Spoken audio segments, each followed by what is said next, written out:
Mungkin itu merupakan bentuk kemarahan dari sebagian masyarakat yang ada di studio ini. Tapi bayangkan masyarakat di luar sana, khususnya mereka, keluarga pasien, bahkan mungkin pasien yang menjadi korban oleh profesi yang kami anggap sangat mulia.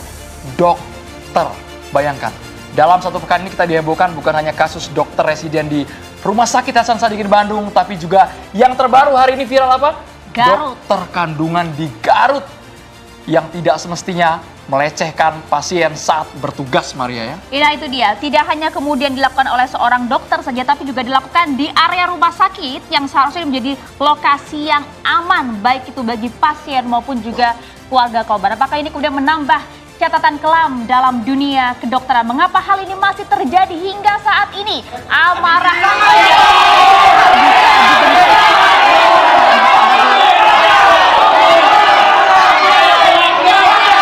Kami yakin teman-teman mahasiswa yang ada di sini geram sekali ingin kasus ini diusut tuntas, apalagi di tengah-tengah kami kalau kamera bisa menyorot, mereka merupakan dokter, calon-calon dokter yang sangat mengetahui persis bidangnya dan tujuannya pada kemanusiaan. Jelas wajah-wajah para dokter di depan ini ikut terdampak, ikut tercoreng, Maria. Itu dia, jangan sampai kemudian ulah dari oknum-oknum bejat biadab ini kemudian bisa mencoreng seluruh dokter di tanah air. Kami pun juga nanti akan membahas secara lengkap, secara detail di catatan demokrasi untuk Anda bersama dengan sejumlah narasumber kami. Kami pun juga melibatkan tentunya yang sudah geram sejak tadi, mahasiswa dari Mustopo Al-Azhar Jakarta dan juga Yarsi Jakarta.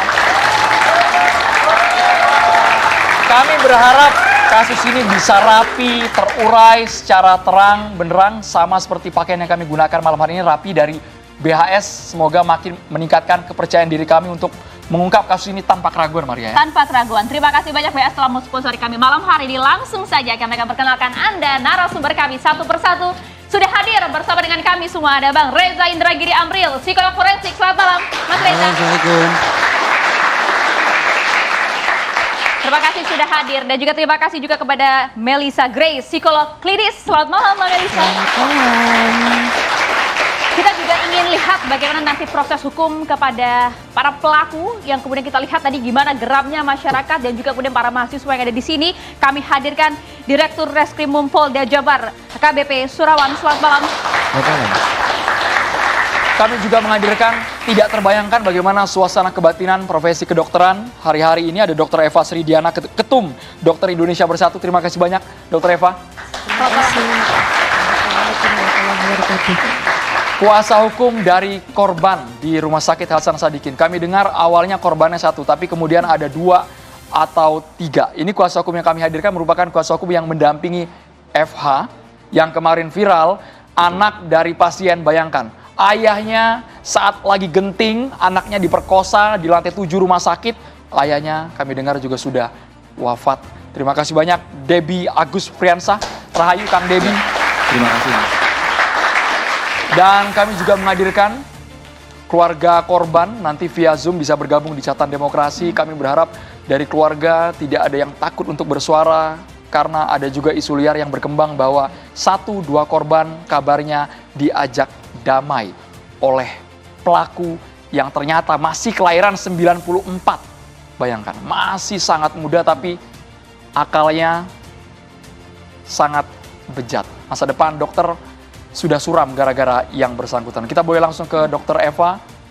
Dr. Eva, kami sebenarnya agak bingung mau mulai dari mana. Apakah RSHS atau dokter kandungan di Garut? Karena secara bertubi-tubi dunia medis diciderai 2 kasus yang sangat bejat ini. Dr. Eva.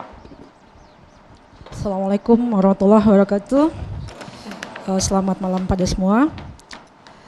Pertama-tama saya mewakili dokter Indonesia menyatakan empati terhadap korban-korban pelecehan dari oknum dokter yang amoral. Kalau saya bilang biadab, karena mereka melakukan kejahatan terhadap keluarga korban, pasien yang seharusnya dibantu dan dilindungi oleh seseorang yang memiliki profesi yang harusnya luhur, yang selama ini membantu memberikan pelayanan kepada pasien, memberikan perlindungan kepada pasien menjadi penolong. Kita adalah profesi yang menjunjung tinggi etika, moral, integritas, dan profesionalisme. Dan kami berharap pelaku dihukum dengan seadil-adilnya, sehingga ini tidak menjadi kasus yang berkelanjutan. Cukup sampai di sini, tidak terulang lagi berikutnya.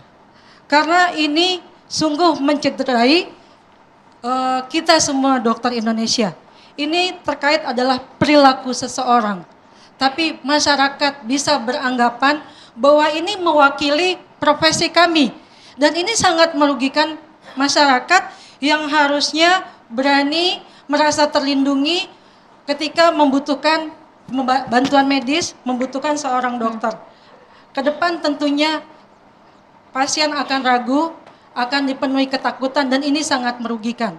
Kami berharap ini bukan tentang satu pelaku, jangan sampai ada pelaku-pelaku lainnya, karena itu sistem harus dibetulkan. Oke, Dokter Eva, kalau kemudian kita melihat kasus yang sedang ramai saat ini, yang bagaimana yang terjadi di Garut yang dilakukan oleh dokter kandungan, kita lihat betul bagaimana videonya sangat jelas bahwa pelecehan dilakukan oleh sang dokter.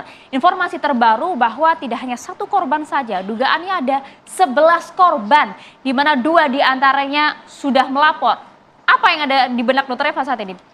Tentunya saya sangat geram ya, karena ini sangat-sangat mencederai ya. Dan kejahatan tidak bisa tercipta begitu saja. Harus ada niat dan tentunya peluang. Kesempatan yang diciptakan oleh sistem. Jadi menurut saya di sini ada hal yang salah. Sistem yang tidak melindungi, sistem yang gagal, yang sistem yang longgar, yang tidak memberikan proteksi. Baik itu kepada pasien, keluarga pasien, bahkan juga dalam kasus yang lalu-lalu bagi tenaga medis yang sedang menjalani Dokter Eva, sebelum pendidikan. kita masuk ke sistem, coba kami putarkan kembali rekaman videonya. Kami ingin tahu secara standar operasional prosedur dunia kedokteran khususnya kandungan, apakah betul menyentuh bagian yang di USG, kemudian tangan kirinya menyentuh tubuh lain. Ini dia. Sambil kita putar, apakah ini sudah sesuai SOP atau menyalahi prosedur yang ada? Kedua tangannya berada di tubuh korban. Ya, ini tentunya sangat menyalahi ya. Jadi bukan seperti itu tindakan yang seharusnya. Dan ini sangat disayangkan ya. Ini tindakan yang tidak sesuai dengan SOP. Harusnya bagaimana dok sebagai... Ya, dan saya juga melihat di sini ada satu yang salah. Di sini tidak ada yang lain. Harusnya dalam suatu tindakan harus ada keluarga pasien, ada perawat sebagai saksi daripada dokter. Jadi di sini pasien yang tidak mengerti hukum menjadi korban. Mengapa bisa tidak ada perawat di sana ya dok ya? Ya itu mungkin ini klinik ya. Klinik Berarti betul. Klinik, betul. Harusnya ada aturan yang jelas dari pemerintah, dari Kemenkes yang melindungi hak-hak pasien yang tidak mengerti. Tentu tidak semua pasien mengerti hukum bahwa dia tidak boleh mendapat perlakuan seperti itu. Kan pasien bingung, tapi dalam bingungnya ada yang berani berbicara, ada yang tidak. Ada yang paham dia sedang diperlakukan tidak senonoh, ada yang tidak. Itu yang harusnya dilindungi. Dan ini sistem yang harus dibuat agar kesempatan ini tidak terulang lagi mengenai pasien-pasien yang lainnya. Jadi kita tidak semua masyarakat mengerti hukum, tapi pemerintah wajib yang melindungi Sebentar mereka. dok, bagaimana pasien bisa paham bahwa dia mendapatkan tindakan yang di luar prosedur medis? Bagaimana ia bisa paham dalam kondisi terbaring seperti itu? Batasan-batasan ya dok? Ya, itu dia. Harusnya sebelum pasien melakukan tindakan diberitahu oleh dokternya. Biasanya sebelum tindakan saya akan memberitahu SOP apa yang saya lakukan. Misalnya saya akan membius dulu, saya membersihkan luka, itu urutan-urutan yang harus saya sampaikan. Dan harusnya di tempat kandungan ini ada keluarga saksi.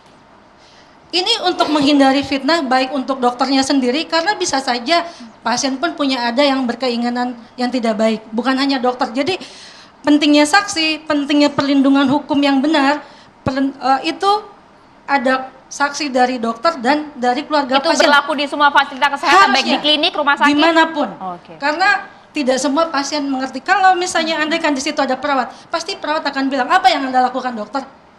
Ya kan? Karena itu tidak sesuai dengan standar. atau ada keluarga suami pasien, pasti dia tahu kali yang sakit perutnya kenapa kamu periksa itu. Namanya pasien sedang bingung, tentu dia berpikirnya akan lebih lama. Atau dok, jangan-jangan dokter bisa punya hak mengusir perawat agar tidak bergabung di satu ruangan. Kamu keluar saja, cukup saya yang menangani pasien ini. Mungkin tidak kalimat itu terlontar. Bisa, tapi itu dia salah. Itu salah, karena pasien harus ada pendampingan.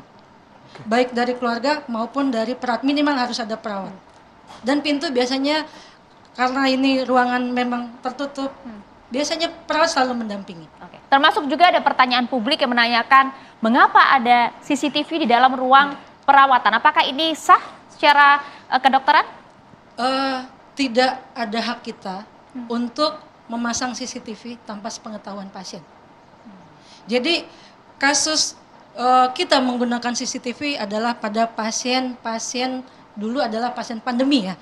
Karena tidak ada keluarga yang mendampingi, kita menggunakan CCTV. Tapi kita memberitahu pasien bahwa kami pasang CCTV. Karena mengapa? Kalau pasien tidak tahu, dia bisa buka baju di sana. Itu Kan dalam klinik kandungan ya dok ya, Iya. pasti kan ada bagian tubuh yang dibuka gitu. ya, saya tidak tahu, harusnya ini tidak ada CCTV, tapi kepentingan apa ada CCTV di sini saya tidak tahu. Harusnya kalau memang dokter ini berniat salah, dia tidak memasang CCTV di sana. Entah siapa yang masang, tapi tidak boleh ada CCTV tanpa sepengetahuan pasien. Itu hak pasien untuk tahu. Itu kasus Garut, tapi kasus di RSAS kami dengar keluarga pasien diajak ke lantai 7. Ya. Mengiming-imingi, mengatasnamakan prosedur kedokteran. Ya. Cross-match, kemudian ternyata diberikan zat midazolam, mungkin dokter bisa jelaskan. Jelaskan. Ya mana tahu dok pasien diperlakukan Ya, betul. seperti itu. Mereka hanya mengikuti arahan dokter, dianggap percaya sepenuhnya karena dokter yang harusnya tahu bagian tubuh anatomi Ya. dalam manusia dok. Ya, satu. Pertama karena pasien tidak mengerti hukum, dia Oke. tidak tahu, harusnya dia ada pendampingan, ada inform consent yang harus ditandatangani ya. Nah itu pentingnya lagi supervisi yang ketat. Di sini sistem tidak melindungi pasien dan keluarganya.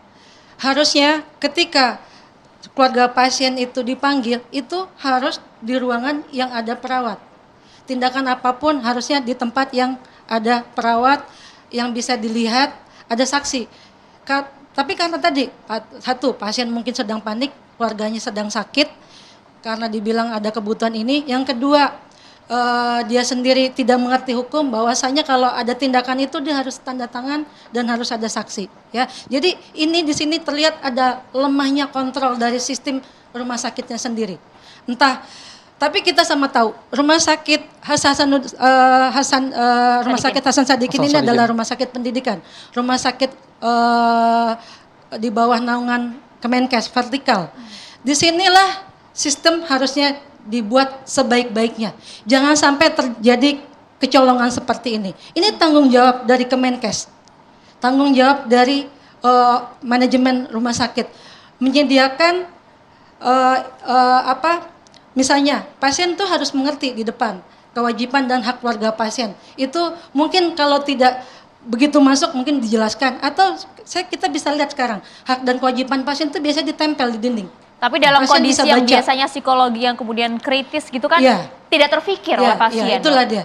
Jadi andaikan ya ini supervisinya bagus, ini kan biasanya kita kerja tuh tim. Tapi lagi-lagi Rumah Sakit Hasan Sadikin itu, PPDS itu ibaratnya tenaga murah. Mereka bekerja overload, overtime.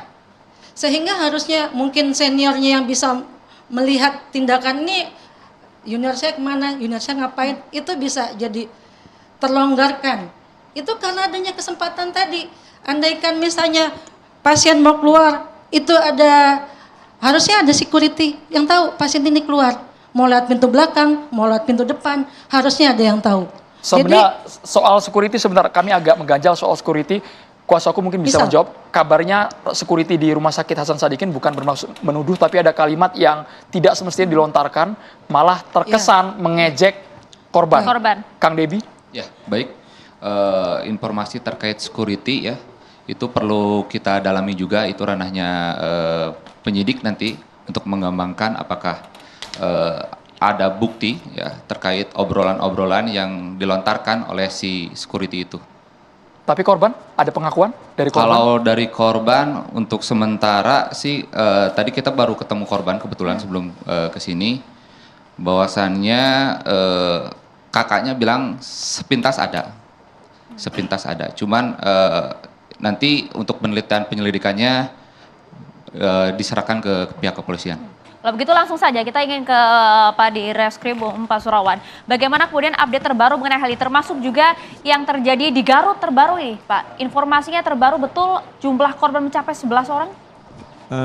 Jadi perlu saya informasikan bahwasanya untuk update terkini dari peristiwa di Garut, itu untuk dokter yang pelaku sudah diamankan, kemudian sampai saat ini korban baru 2 yang melaporkan ke Polres Garut. Sudah ada 2 orang melapor ya? Ya, sudah 2 orang, Pak. dua orang korban. Oke. Mereka korban tahun 2025 karena kami dengar kabarnya ada juga yang kejadian 2024 Pak, Juni 2024. Ini yang mana Pak Dir? Untuk sementara masih dalami Mas untuk para korbannya. Jadi karena memang juga baru sore tadi para korban melapor ke Polres, sementara masih dalam pemeriksaan Polres Garut. Oke, kalau kemudian dari hasil penyelidikan sementara seperti apa dari segi motif, kemudian pengakuan dari pelaku? Jadi untuk segi motif ini memang kita ini mungkin sangat sensitif ya terkait dengan motif ini. Keterangan pelaku ini memang dia mempunyai satu sensasi yang berbeda dengan kita pada umumnya gitu. Jadi ya mungkin tidak bisa kita ungkap di sini ya karena ini memang masalah yang seksual. Kelainan seksual? Ya. Dengan apa namanya punya Fantasi yang beda, aneh? ya fantasi berbeda itu kira-kira. Tapi sudah berkeluarga Pak, mohon maaf. Sudah, untuk pelaku sudah berkeluarga. Kebetulan juga seorang dokter. Oke. Ya. Tapi apakah bentuk pelecehannya seperti yang video viral saat ini atau lebih dari itu sebenarnya ada? Jadi begini, ketika kita menerima laporan dari rumah sakit bahwa terjadi kekerasan seksual, kita kemudian datang ke rumah sakit untuk mengecek kebenarannya. Di tanggal 18 itu kita langsung buatkan laporan polisi karena memang ada korban di situ yang mengeluh memang ada rasa sakit. Kemudian kita lakukan uji sampel darah dan sebagainya, kita lakukan swab, kemudian kita visum dari rumah sakit juga memang terjadi kekerasan seksual gitu. Peristiwa sendiri berawal dari ketika korban menunggu keluarganya di rumah sakit, orang tuanya itu pelaku ini menyampaikan bahwa akan dilakukan pengambilan sampel darah. Nah kemudian karena memang kondisi orang tua kritis maka anaknya bersedia untuk dilakukan pengambilan sampel. Nah setelah anaknya bersedia ini dia dibawa ke salah satu ruangan di lantai 7 di mana pada saat membawa korban ini tidak boleh ada kakak yang mendampingi. Nah disitulah kemudian korban ini dilakukan pembiusan di situ. Nah setelah peristiwa itu terjadi sekitar jam 03.30 pagi itu korban dikembalikan ke keluarganya dalam kondisi memang pusing dan itu dialami korban sampai sekarang ini masih kondisi pusing. Itu kemudian menyampaikan keluarganya bahwa pada saat akan buang air kecil dia mengalami sakit. Disitulah terungkap bahwasanya hasil dari visum dokter memang terjadi kekerasan seksual. Maksud kami itu Pak, kami tidak terbayang, kita tidak tahu orang-orang di luar sana ya Pak ya. Ini korban FH berani visum dan melapor. Tapi bagaimana mereka yang bisa jadi korban tapi tidak melapor sama sekali sampai dengan detik ini. Sesaat lagi kita ulas di Catatan Demokrasi pemirsa.